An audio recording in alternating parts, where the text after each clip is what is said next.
cat barrel roll.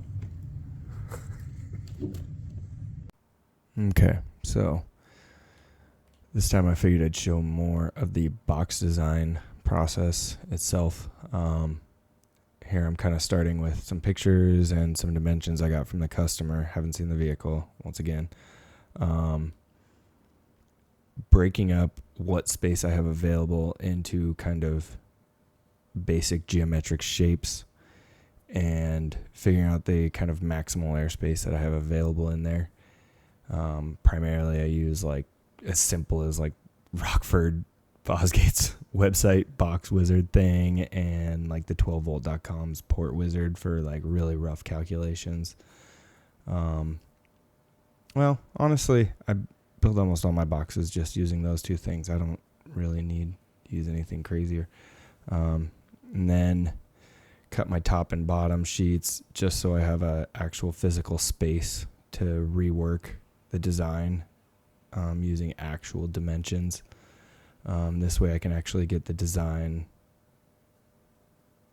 done and know exactly how much airspace I'm going to have available, exactly how big the port needs to be, all that kind of stuff. And then I know exactly my port lengths and can kind of match that up between the design and the calculations and stuff. So here basically what I'm doing is figuring out where do I have room for the port, laying out a rough area for the port based on the overall dimensions that I know I'm going to need. And then I need to figure out where I'm going to put the face. So the face of the box I'm actually going to inset into the design. So it'll be a few inches back from the forwardmost part of the box. I'm actually going to make it really complicated on myself here in a second by adding this little kick halfway down so that the face isn't just a straight line. It kind of goes straight across for half of it, and then it kicks a few degrees to meet up with the far right edge if you were like looking at the box front on. It's not a big kick, but it changed the numbers enough to be a pain in the butt, just numbers wise, but I think it worked out nice because it visually broke up the front there. And yeah, so basically working out the airspace and figuring out all of my cut list and all that kind of stuff. So how long each individual cut's going to need to be, making sure that I can fit it onto a certain number of sheets, because generally, especially when you're doing a sandwich box like this, you have your bottom sheet and your top sheet. So everything in between is going to be the exact same height. So from there, you just need to figure out the various widths of the pieces. Knowing that ahead of time actually makes it really nice to do your initial cuts and layup, which I'm actually going to go into here in the next section. And yeah, here I'm kind of writing the cut list itself down on the box itself. I don't know. Figuring out how big my brace is going to be, all that kind of stuff. The brace in the middle is going to have a kind of a fun little cut that needs to be made on it. So here I'm cutting those sheets at the height that the inside of the box needs to be, and then cutting the individual pieces, laying them up, doing a really rough layup of the box itself so that I know I have all the pieces that I'm eventually going to need. And it's really good to do that ahead of time because then you don't end up wasting a bunch of wood. Here I'm doing an angled cut on this piece because I know exactly how big the back piece needs to be, and then I can kind of work everything off of that. So the back piece is going to have a specific angled cut on it to meet up with that very outside port wall, because I only have so much room in the place where the box is going, so that has to be a specific size. And then if that, for some reason, if I drew something stupid on the base or something, then I can adjust everything to that size because it's my physical maximum dimensions. So now I'm cutting that outer wall piece there. Cutting the port spacers, the little blocks of wood that I'll put in between the port walls, just to make sure that while I'm laying everything out, my port dimensions stay proper, instead of hoping that I drew things the right way. Doing all my angled cuts on everything now. most of the angles are going to be the same between a couple different pieces, so it's nice to get those done all at the same time rather than having to reset the angle of your blade every single time, especially when you're using a crappy table saw like I am. So there's kind of the basic structure of the box. There'll be a brace in the middle, and there'll also be a corner brace on the other side of the front where that kick is at the very end there, because that face has to hold up two 12 W6's, so it needs to have a little bit of structural reinforcement to it. Even though I can't really put screws in the face, I put one screw in the face, but I'm doing vinyl. I'm doing a vinyl layup on the inset portion. So, and vinyl, you can't screw around with vinyl. And there's that angle on the brace, so it meets that halfway. So it's got the angle from both sides, so that both sides can butt up against it, and it holds them in their place. The glue can set there like that, and blah blah blah. So here I'm getting ready to pre-drill all my holes. I like to glue and screw. So pre-drilling everything, countersinking everything. You'll see over a lot of this, I countersink actually both sides. So the side where the screw head's going to be, I actually countersink, far enough for the screw head to sit in. On the internal part, I tend to put a little countersink on there just for something, it helps the glue bite in, and it helps the screw kind of sit in there. I think. I don't know. At this point, it might be stupid, but it's habit. So,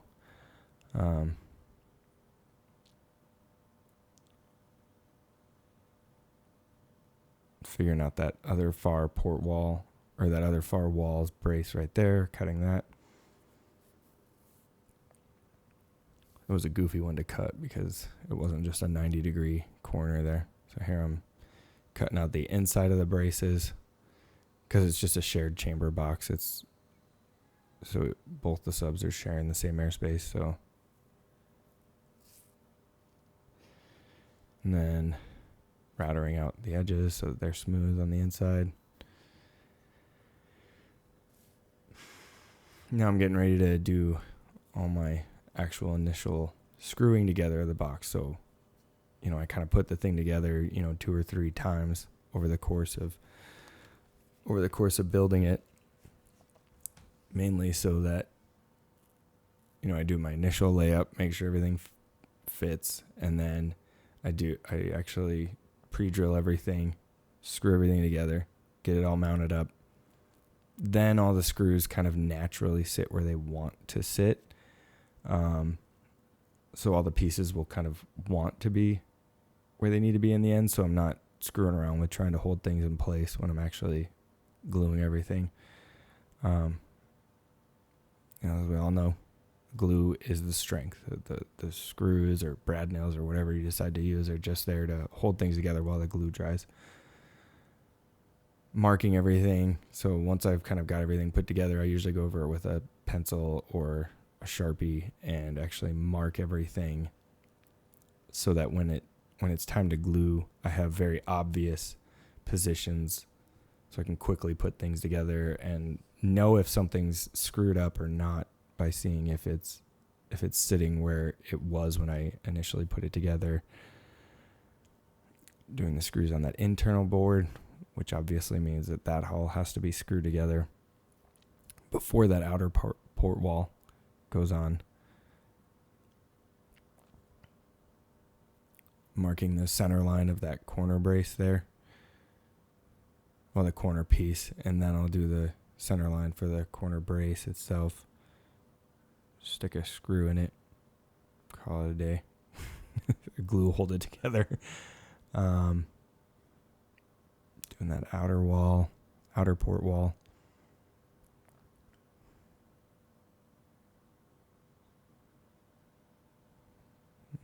There's that center screw. Can't put it in there super tight because then it pushes the piece of the wood apart, but it's mostly there just to give it a little bit of strength. That has to be covered up really well at the end of the day because, like I said, vinyl just shows everything underneath it. And here I'm just kind of doing the final cuts for that outer port wall edge there so that it lines up perfectly with the back and the front of the face so that I can router along that edge when everything's all done. Kind of a sandwich box. The top and bottom will be able to be routered, but the main structure of the box needs to be sitting exactly where it is so you're not sitting there for hours trying to sand down something that you cut too long. So I kind of want to interject into the middle of this video here while I'm kind of just doing the top sheet, countersinking and whatnot, that it's been a really wild year for me. I actually left this job where I was making these boxes at for kind of a really wild opportunity that I had in a completely different industry. It wasn't a surefire thing, and I'm still not 100% sure if it's a thing, but it was cool enough to where it was worth making a big life change to go for the opportunity for it. So I kind of did that. So right now I'm mostly just kind of trying to finish up a few of these last box videos that I've recorded and trying to make them into videos and stuff, and kind of trying to figure out what I'm going to do if that doesn't work out. So, if you do end up liking this video, leave a comment or something, or, like it, and, let me know if I should kind of keep doing stuff like this or whatever. But yeah, if you are watching this, I do appreciate it if it's more than 4 people again together. And then what I'm going to do is figure out my subwoofer placement here. So marking out my center lines, trying to get some rough measurements of where I would maybe want the subs, and then I'll actually go through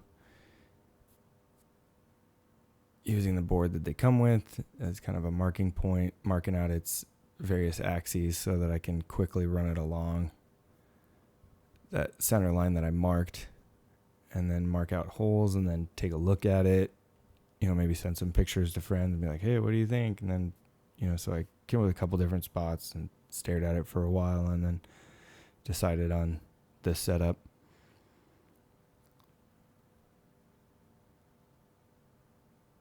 And now what I'm doing is putting kind of marks where various pieces are going to meet up. All those markings are going to be different, so that once everything's all put together, those lines should all line up. That way, you didn't put something on backwards or upside down or something like that. It's not a common thing, but, you do it once and you come up with a way to make sure you don't ever do it again. Pulling everything apart, cleaning everything off, go over it with air and blow off everything, make sure it's clean of sawdust and whatnot, and then getting ready to glue everything. Right now, just cutting out the sub holes.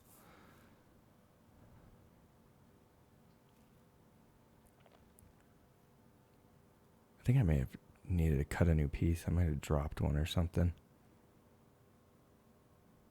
At this point, I'm probably just hoping everything fits. Yep. So there's the first glue.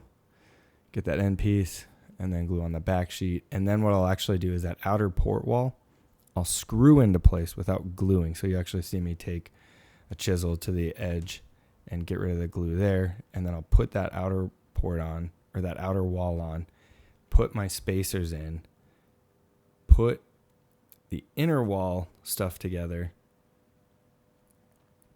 and then, so I'm gluing that piece on. That way I know it's the right distance from the outer wall, and then I can put the inside together, and then I'll actually go back in and glue that outer wall in so that I know all my port spacings are correct. The brace itself doesn't have any screws between the port wall or the face. And it's mainly screwed in through the top and bottom sheet and then held in with glue. So now I'm getting that one sub side, and you can see how it sits, kind of is cradled in that brace. So it's got its little half of the brace, and then that little kick out happens on both the brace and the wall and the face and everything, and then they all sit together. So you can see actually on the top of that, I accidentally put glue on the wrong side of that. what I'll actually do is I'll just leave that there. So a nice thing to think about if you ever do something stupid like that, don't rub it in, or try to wipe it off, because it'll actually soak up into the MDF. And then the MDF, when you actually go to glue it, won't take new glue. If you do it this way, you'll see me chisel off that glue. So there, I just chiseled off the glue. That way, it's not actually soaked up into that wood. And then that'll still accept new glue, because that glue kind of gets soaked up into the MDF. If you just try to wipe that glue off, then it soaks into the wood, and then it won't take new glue, and then you'll always have a weak spot in the box. And if you're not using extra sealant stuff on the inside of the box, like I don't do, because I make sure all my cuts are proper, if you're not using anything like that, you can have some problems. But so here, now everything's dried up. So now I'm chiseling off all the dried glue off everything. Really got to chisel all that crap off the face, because vinyl is such a pain in the butt that you don't want to have any possible points where the glue is not going to grab. And glue doesn't like to grab onto glue. As far as I've seen, most of the glues that we have in the industry don't seem to adhere as well to glue as they do to just straight MDF. So I try to get every last ounce of that glue off.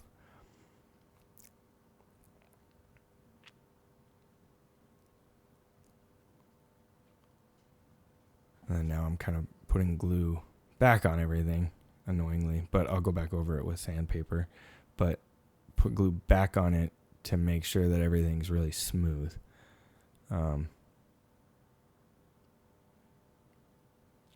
It's just another shot of me putting glue in the stupid screw holes. I still don't know why I do that, but at this point, it's just a habit. So now I'm going to start cleaning everything up. Well, there's that last screw for that corner brace. So now I'm cleaning off any glue that's sitting over any holes, and then I'll router around the base of the box, and then I'll sit down with the sander, round over all the edges, because it's going into a recess. So there won't even actually be carpet on the back, but rounding over all the edges so it kind of slides into place nice and easy.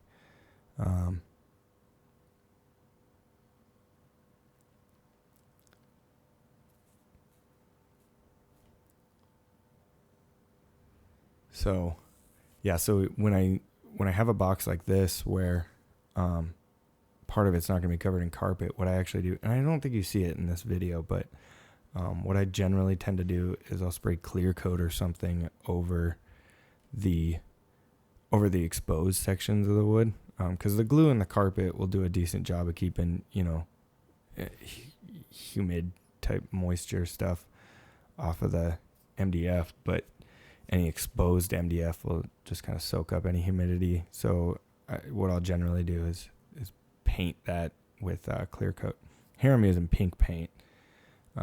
It's kind of stupid, but I use pink paint when I'm really trying to smooth something, or I use some colored paint. I had pink just kind of laying around, but I'll use some kind of colored paint. So then I'll smooth everything out. And if I don't think it's smooth enough, I'll paint over that with black. And then that way I have kind of a layered color. So I know when I'm breaking through both layers, or if I'm just breaking through one, and it makes it easier to really smooth things out. Because like I said, vinyl has to be as smooth as you can get it. Otherwise, it will just show every last problem in the box design. Or not in the box design, but the construction itself. And it's only going to be that inset face that's going to have vinyl on it. But it's still, it's enough of the pain in the ass. And I don't do a lot of vinyl. But it's enough of the pain. It's enough of a pain in the ass that even this first layup I do of vinyl actually ends up getting ripped off. And then I reapply a new piece onto it. So, so here I'm putting my spray glue down for that first piece of vinyl, amping myself up to do vinyl, and then I put it in there, and I think I cut one of the corners wrong. I don't remember exactly, but it's been a wild year. But so I don't fully remember exactly what happened, but I think what I was trying to do is cut it flush into the corners, and I decided that was kind of a dumb way to go. And what I should do is just force it into the corners and cut it a little bit up from the edges. Oh, another thing that I did was, I think what I did was I did the holes way late. And when you're cutting those holes and stretching that around that hole, it tends to pull on the corners and stuff. And I just don't think I had something in there right, or at least it wasn't nice enough for me.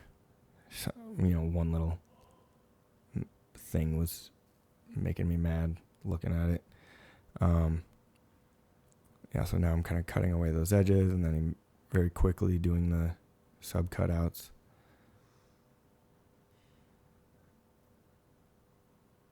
And then I'll go back over and do the carpeting after I tape everything up. So I'll tape everything up so I can just kind of spray glue all over it. I don't know why I try to get fancy and leave the holes open here, but I did, and then I don't know what I was thinking.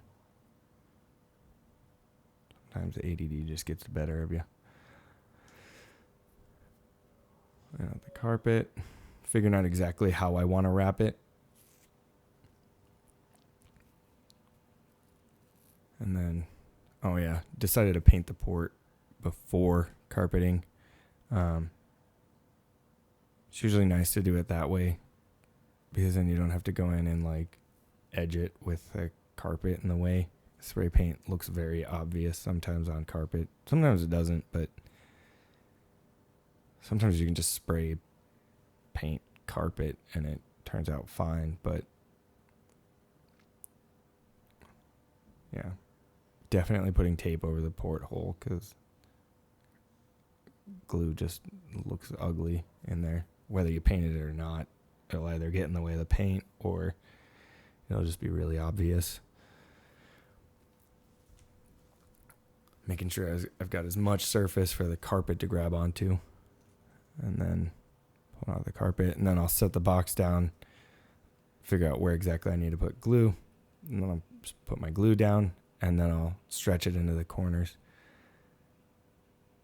I don't want any seams on the face of this thing. I didn't want any seams. So I made it a little loose in the middle there and then just stretched it. Cut it very slowly, pulled at the corners, pulling them down. Because that's the part that's really got to stretch, and then worked my way inward. You stretch it to where it's smooth on the inside. And then I'm just kind of folding it over.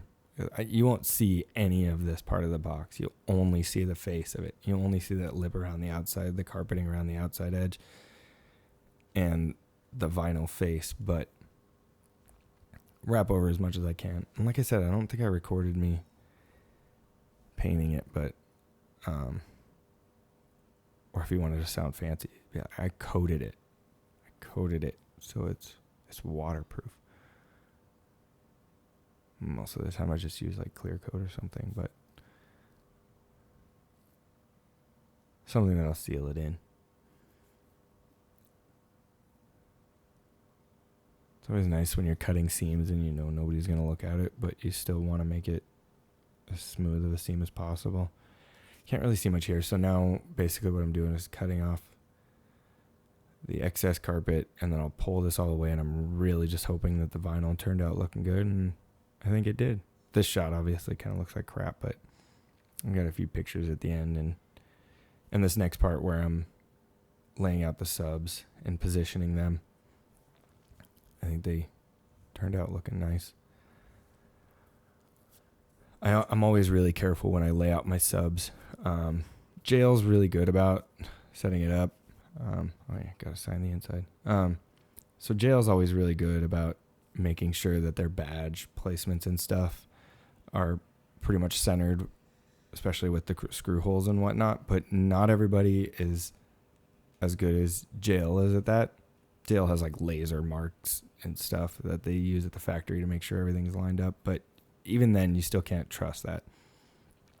I still try to measure my holes and make sure they're as similar as possible. And then I always measure the actual emblem itself, whatever kind of badging or emblem or whatever is on the sub, I always make sure that is level last, and then I do my holes, because your holes can be dead set, measured perfectly, and then you might put the sub in there and the face is kicked off by like only a degree, but especially on a sub like say like this, it's just one tiny little badge, but that badge is on the far edge of the cone, so if that cone is offset by just a tiny amount, it's super obvious that it's not centered on there. So putting the screws in, and then I'll kind of do a quick overview of it and show some pictures. I don't have anything of it playing.